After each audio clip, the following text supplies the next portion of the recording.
Hello, and thank you for joining us for another round of Now You Know. I'm Dale Wilson for Peninsula Area Public Access. Our guest today is Commissioner Mike Chapman.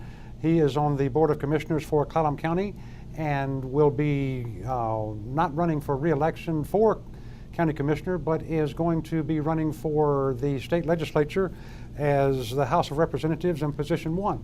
So welcome, Michael, and tell us a little bit about yourself. Thank you, and thanks for having me. And I have to give credit. I was walked into the Skill Center here today, and I was greeted by 2 of your students, and that was a highlight of my week, maybe my month, and certainly maybe even my year. It was really actually tongue-in-cheek, but it was very nice. They were very professional and really appreciated, because sometimes you walk into these and you're not really sure where to go, and so thank you so much, and thanks for having me here. My Bill. pleasure. So the Skills Center, and especially this class, is genuine and professional, and just it's a jewel in the rough right here in Clallam County.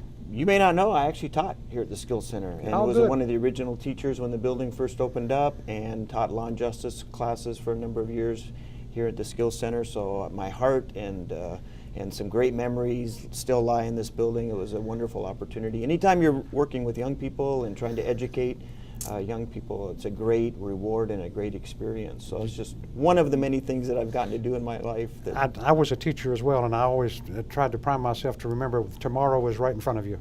Right, so that's your talisman. And some of my former students are in law enforcement now in their career. So excellent. And hopefully some of your students will be in either news or film or broadcasting journalism, somewhere in there. Exactly. That's something that a lot of people may not have known about you. You've been a county commissioner for 16 years, and prior to that you did have a career in law enforcement. So tell us a little bit about that, especially there's one particular, I think, unique incident that a lot of people may not know about you, and I'd like for you to tell that story. If I have to. You know, it goes back before my law enforcement career. Actually, I'm really proud of the fact that I'm the first member of my immediate family to move on and get a college education. And I have 3 college degrees, and I always say 3 degrees and $3 might buy you a cup of coffee at Starbucks. You know, even though I have a bachelor's degree and a master's degree, which took a lot of work, you know, the degree I'm most proud of is that I have a 2-year degree from Shoreline Community College, one of the great community colleges in this state. We have one here in our community, Peninsula College. And so I always encourage students that, you know, that first degree, if you can get that AA degree or AAS degree from one of the local colleges, it is really a springboard. And so really my career took off after that. While working on my 2-year degree, that I was hired by the Mill Creek Police Department as a local law enforcement officer, a small city over in the I-5 corridor. And I worked my way up, and then my wife's family is a part of a pioneer family here in the Peninsula. And so when we had our first son, we really wanted to live. Her folks lived out here, and we had both grown up next to our grandparents when we were young, and so we really wanted the same for our kids. And so I had an opportunity to come out here and work for the U.S. Customs Service as a federal law enforcement officer. And honestly, anytime you have a chance to move up to a federal agency and serve your country in that way, that was an honor and an opportunity of a lifetime. It allowed my wife and I and our first son at the time to move out here. Our second son was actually born here on the Peninsula. And so while I was working at Customs, you know, many people are aware, many are not, there was an individual who had come down from Canada on a December night, a cold, dark December night. He was on the ferry. He came off the Coho ferry, and he didn't cooperate with Customs as we were discussing why he was entering the country. There were some inconsistencies in the story. He had been in Vancouver, Canada. He was traveling to Portland. Why were you going to Victoria, coming through Port Angeles? And so when we began to question him a little more, and his car was being you know, other inspectors were beginning to look through his car, he took off running down the streets of Port Angeles. And you know, all I did was just ran faster than he did, and finally caught up to him, and we were able to corral him. But now I got way too much credit for that. That's really all you know. But this individual was later found out that he had planned to go and deliver a bomb to Southern California. LAX. Yes, okay, his plan was to bomb LAX. Bomb the airport. We all, you know, it was a great team effort. It was a great team effort by Customs. Again, I think I've gotten way too much credit for that. Law enforcement officers every day in America chase down people who have committed crimes or want to commit crimes, and that's really not that heroic. But in this case, it got a lot of notoriety. Now, how far did you have to chase him down the city Well, streets? he took off from the ferry terminal. He went down to Front Street, then on to. We zigzagged up. We ended up by the theater that's closed now. That hopefully the Lincoln Theater that's going to be rehabilitated. So at that intersection, cars were stopped. It was dark. He actually tried to commandeer a car that was stopped at the light. He got his hand on a car's door handle, and the lady that was driving she spooked, and so she just gunned her car into the intersection. I realized if this individual is trying to get into somebody's car, I had been kind of, just following him, but I said, we need to catch him right now. Mm-hmm. So when she did that, she actually spun him off balance, and I was able to get a hold of him. Now, during this chase, this was probably a 3 or 4 minute chase. Were you thinking explosive vest or anything along those lines? No, because that was all pre 9/11. We were thinking drugs. I think initially that was the initial kind of alert that we had gotten when we were talking to him, and when he heard that we were alerting, he took off running. We were thinking drugs. The material that was found was packaged in a way that narcotics are often packaged. So I was just thinking drug smuggler, and he was trying to get away. Which was, again, when he tried to get into somebody's car, though, that escalated things a little bit. So we were able to corral him. And what sort of notoriety did you get out of that at the time? That was before my time here, so national news, the satellite trucks come out. What happened? There was a lot of media. There was a lot of media attention. Funny story. I was scheduled, because it was right before Christmas, I was actually scheduled to go on vacation the next day, and I was going to travel back to Montana to see my mom, who lives in Montana, and we had, again, our boys were very young. We had a baby, and I think my oldest son was 4, and our other son was under 1. So I just kind of cleaned up my shift, did my paperwork, and we left the next morning. I just went home and told my wife, I said, yeah, I think we caught somebody really significant tonight. And I left it at that. We went to bed. We got up at 4 in the morning, because when you travel with kids, you want to leave early. Sure. So we're well down the highway, and I get a call from my boss and says, hey, have you left town yet? And I said, yeah, we were like way down. We were way across eastern Washington. And he said, that's too bad. So it turned out, because of the notoriety and that sort of thing, the U.S. government wanted to fly the customs inspectors back to Washington, D.C. to meet with the Commissioner of Customs and have a press conference back there. By the time they got a hold of me, travel arrangements had already been made. So I was in Montana on vacation at my mom's house, watching my fellow customs agents having a press conference in Washington, So you DC. missed a free trip to Washington, D.C. Yeah, still haven't been to Washington, D.C. And that's okay. We had a great vacation. A lot of notoriety, a lot of media attention. I think all of us would say more than was deserved. So we did a great thing for America. We're very, all of us involved. But, we were finally issued a commendation medal. I'm proud of that. It's a pretty cool thing. But, yeah. Mike, being on vacation was probably more important than just that is a fascinating story. I'm glad I got you to tell it again, because I'd never heard the whole story. Right. In your announcement for your candidacy for the State House, I learned an awful lot more about you too. And one of the things that was of interest to me, because I share some of the concern, we are both adult children of alcoholics. My father was an alcoholic, and as your release said, yours was too.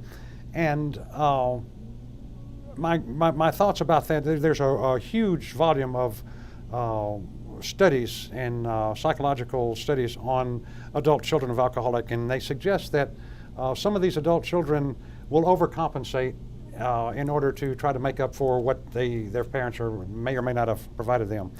And so they will choose careers where they will be more readily liked. And yet, you chose a career in politics. I missed How's that working out? I missed that one, didn't I? That's an interesting. Well, obviously, I didn't fit in the mold. So, you don't go into politics expecting to be liked by everyone. In fact, you won't. 50% at best, probably. Yeah, that's on a good day. Nowadays. And certainly, hopefully, election days are good days. So, I have said for many years, and it's a joke, but there's some truth to it, that in politics, friends and supporters come and go, and enemies can accumulate. meaning that especially in local decisions and decisions that impact people's lives, you do have to make decisions, and sometimes people are not satisfied with those decisions, and so you have to be confident of your choices and confident in the information you have at the time. New information can come, and so decisions can be made, and I think that's okay too. But yeah, I didn't go into politics for law enforcement's not exactly, people like you in law enforcement until you pull them over and want to give them a ticket, or until you have to arrest them. And you know, firefighters are much more popular than law enforcement officers. They never, you know, they're never not. Everyone wants to see the firefighter come. We used to talk about that a lot. But yeah, I suppose I've had two careers that one wouldn't say I did to be overwhelmingly liked, but I've been very fortunate too that the voters of this county have elected me 4 times. 4 times, that's pretty good. That's, you know, and you know, obviously I'm asking for another one, and we'll see. We'll get into that in just 1 second. We're going to take a short break, and we'll be right back with Now You Know with Peninsula Area Public Access. Our guest today is Commissioner Mike Chapman. We'll be right back.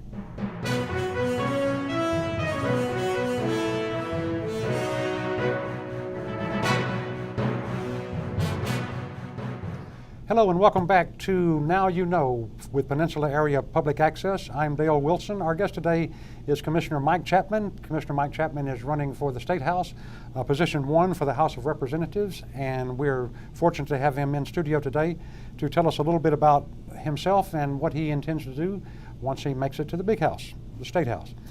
Oh, what do I mean, the big house? Exactly. Oh.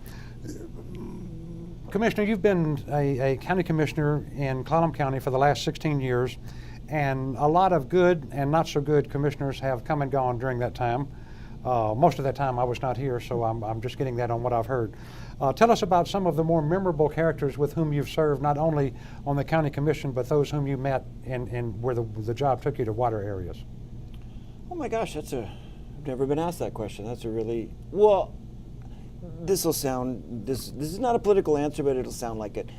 Anybody who runs for office and wins is a memorable character in their own right. I mean, in a positive way, and it does. I have great respect for everyone who runs and wins in a local election or any election for that matter. It does take a lot of commitment and effort, and you have to give them great credit. And so I have anybody who's running, I have great respect.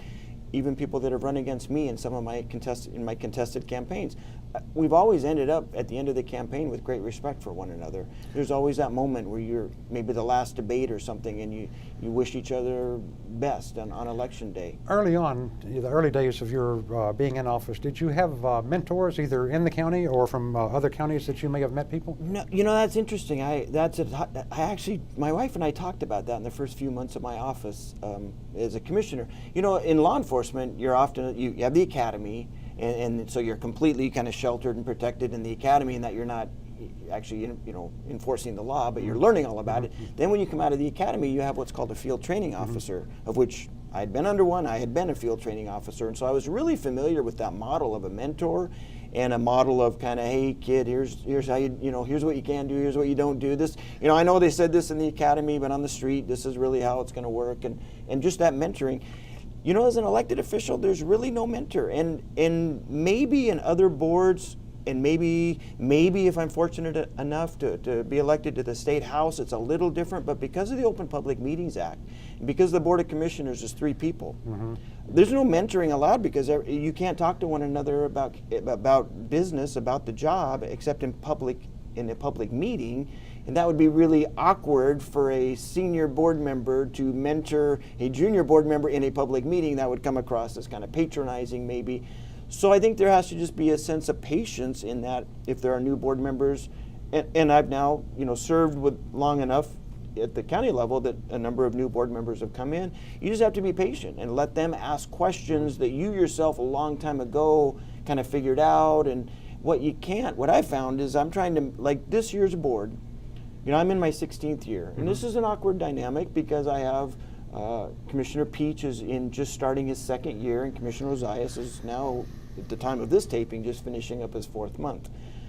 So my role as the chair, what I have tried to do, and I think some days I've been more successful than others, some days I probably have still jumped in a little bit too much, but I'm really trying to give both of them, lots of room to ask questions even though I could probably say, hey, X, Y, and Z, you know, this is kind of how we've always done it, or I'm just trying to, and I really am trying to have the both of them get their questions answered. So that's maybe my role of mentoring them, but I can't say, hey, Mark or Bill, you might want to go talk to this person, they'll have the answers. So I just kind of let them to have that dialogue.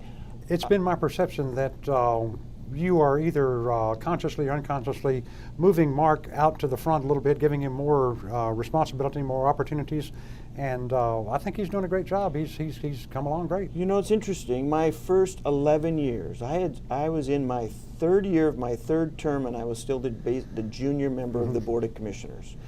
We had a great board for 12 years. You know, Commissioner Mike Doherty, Commissioner Steve Thinninger, who's now a state representative, and myself. I think that if you could pull the records, you'd be hard pressed to find a county commissioner in the state in the last 30 years who was in their 11th year who was still the junior member. So that shows the long tradition. Now we have a different dynamic, and yes, where I had 11 years to be prepared, maybe to move up in ranks, we know that next year Bill and Mark are going to be moving right up, and Bill in his third year next year will be the senior member, and Mark in his second year will be the next senior member. That's a little scary. So, so I am a couple of things. Commissioners serve on the canvassing board for elections, and I have really served on the canvassing board probably more than most commissioners in my time. It's just something I've been interested in, and unless you're on the ballot, that, you know, I've traditionally done that. Well, I realized I just did the first election this year for the school bond, the SQUIM school bond, but then I was looking at the calendar and it dawned on me, hey, these guys they gotta serve on the canvassing board the rest of this year. Certainly in the primary and the general I wouldn't have been allowed to anyway, but at the presidential primary now, Mark's gonna serve on the canvassing board. They need some of that experience. And so yes, some of these issues, it is better for me to kind of back away and let them kind of work through. As chair, I'm not making motions unless I absolutely have to. I've only, you know, tried not to second motions, which is a traditional role. I'm also trying to let them kind of have the conversation between the two of them, and if they can listen to one another and respect one another, which they are, then the county's going to be well served as a third new member joins a very young board next year. Commissioner, what are some of the major challenges facing the county right now? Well, it's always going to be budget moving forward, but we're now in an interesting dynamic. When we went through, and I've served on the Board of Commissioners through two recessions. We had the recession after 9/11, and then we had the Great Recession. And so during those periods, you have kind of a contraction of public services because you have a contraction of income, you know, revenue. It's not income, but revenue, tax revenue. And the public accepted that during those recessions. And now that the economy is improving, the challenge is our revenue still doesn't expand as fast as the demand for services. So we're in a really interesting, for the first time in a long time, the public is actually asking for more services, more expenditures, more money being, SARC is a recent example, you know, a fairly large grant to reopen the SQUIM Aquatic Recreation Center with a partnership of the YMCA. Other community groups are coming forward and saying, hey, can the county be a partner? So that's a change, because many times the county has been seen as just delivering core services, which we have to do, roads, law and justice, the courts, public health. Those are your, you know, and then the core offices in the courthouse. But it is, so that's going to be a dynamic for the commissioners going forward. It's going to be an interesting challenge to continue to meet the needs of the community that are now coming forward. The community is asking more from its local government with no new revenue. Though there's healthy reserves, there's a reason to keep a certain level of those reserves, and so that's going to be that challenge as to how much of these community requests can the board meet versus without an expanding economy quicker than what we're seeing. The revenue has been and will stay relatively flat. Speaking of an expanding, yes. Speaking of an expanding economy, and my concern is what seems like a great deal of difficulty to get family wage supportive jobs here. And you may have heard of a report that was delivered to the Economic Development Council when Bill Greenwood, the new executive director, came in. He suggested going back to his Rolodex that he's been in business in mergers and acquisitions for years. He suggested going to his Rolodex and attempting to find some companies that might spin off a part of their companies up here, or maybe move their companies up here. And immediately, one of your former county commissioners, Mr. McIntyre, told him, "Now wait, you've got to be careful what kind of jobs you bring up here, because if they pay more than the local people pay, they'll come after your employees." Now, to me, that philosophy will keep us into low-wage jobs for the rest of our days, and that is the type of thinking that got the EDC $300,000 last year, and maybe another $300,000 this year, when it seems like to me that they're not creating, they are the chosen ones to create the jobs here, or to be the engine for job creation. Are you satisfied with your investment with the EDC and their attempts at job creation? Well, for this, yes and no. This year, for the first time, we put in the contract performance measures, and that was a great step. And so now we're going to be marking those performance measures as we go along. So we don't know the full story. For many years, the county funded the EDC and at different funding levels, and we had a basic contract. Now the board has raised the bar, and we're gonna follow that. Give me their top 10 successes for the last 35 years. Yeah. No, maybe two. Yeah. Two successes. in their chosen role as the job creating engine for Clallam County. Let me put it another way, if I can. You can't probably look at right off the top of my hand and say, well, they were responsible for this many jobs with this company. But I will say that we as a community, two things. You always want competition, so if there are more jobs here, we know our wages will rise. That's going to be a positive thing. That happens across America. So the more jobs we have, and we're beginning to see just a tiny little bit of wage inflation because the unemployment rate is dropping. What we don't do a good enough job, and as a community, many times we have always said, well, we need this company to move here, or we need these jobs to move here, or we need this.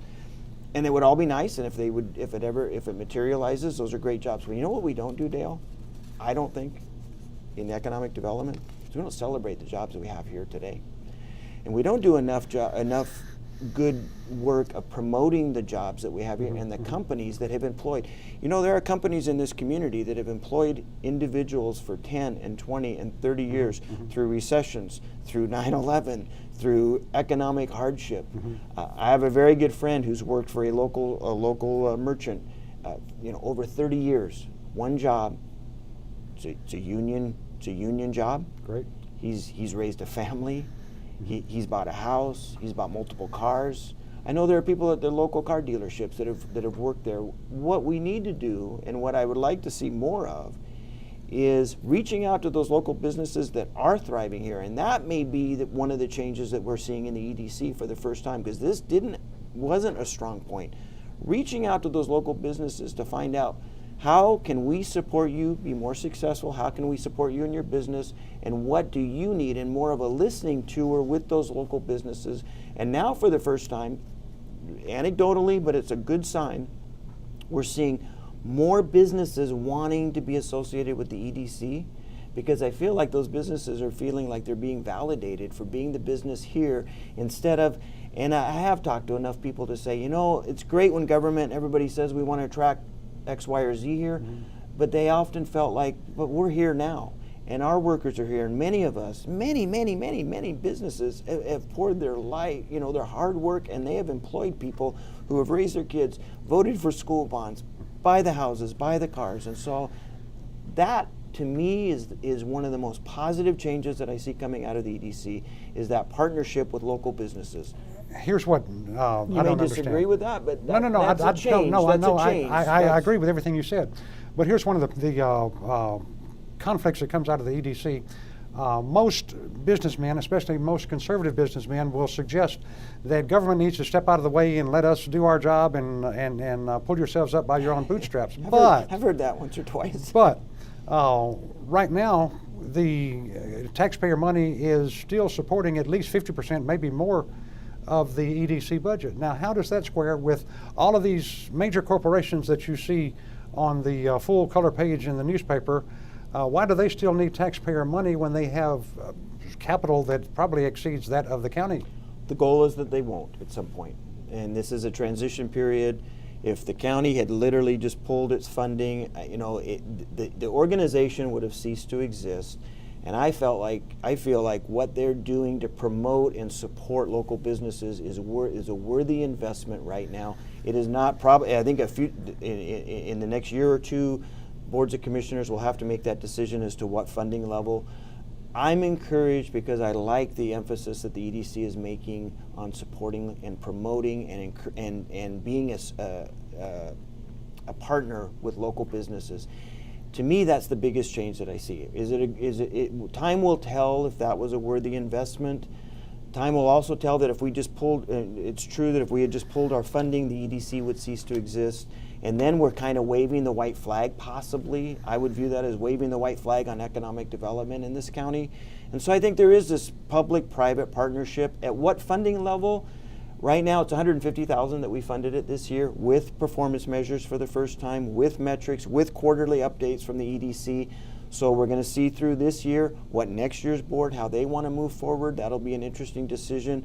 I think many people have a lot of questions. I think people that are running for county commissioner this year are going to raise questions. But we need to be careful not to just wave the white flag and say no EDC, no economic development, because then that sends a wrong message too. And if we can partner with our local businesses, I think I hear you saying as long as we're throwing money at a problem, we can be considered solving the problem. No, I wouldn't say that. I don't think you ever just throw money at a problem. What I'm saying is, in previous years, there was no strategy that was supporting, that I saw supportive of local businesses. And under this new contract. But they were funded every year during that time. They were, sure. For a couple decades. I mean, for a decade and a half, we've been funding the EDC. We're more than a decade and a half. 35 years, I think. More. But to a fairly robust level has been most of the time that I've been on the county commission. I'm not being facetious at all. In the 35 years, what can you offer as a success of the EDC? Well, depending on how you measure success, I measure success, and like I said, in the businesses that have been here and have thrived. I'm going by that core mission of creating jobs. Right. Well, what you don't know is what jobs wouldn't have been created if there hadn't been an EDC. We don't know what our economic picture would look like without an EDC, and we don't know that, again, do you want to be the community, one of the only communities in the state of Washington that basically walks away from economic development as a strategy? No. I'm not suggesting partnership. I'm not suggesting walking away from economic development. I am suggesting investing where there is real return on investment. And the other thing, in this particular area, we have the Port of Port Angeles, who see themselves as the job-creating engine, and then you have the Economic Development Council, who sees themselves as the job, and yet neither one of them are actually creating the jobs, the family wage jobs that are needed. Is there a way to, and of course you're going to be gone if this ever comes to pass, hopefully to higher office, but you may... Some may disagree with that. But is there a way for these people to coordinate their efforts, or friendly competition, or something to where, with all the money that we're spending on economic development, to actually have family wage supportive jobs?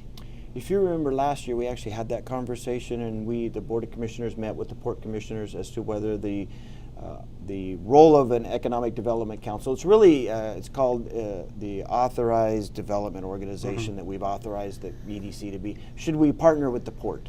And should there be more of a county-port partnership surrounding economic development? We're going to let Commissioner get out here and see his son play baseball this afternoon, and we hope you'll come back and visit with us again for Now You Know at Peninsula Area Public Access. I'm your host, Dale Wilson. Thanks for watching.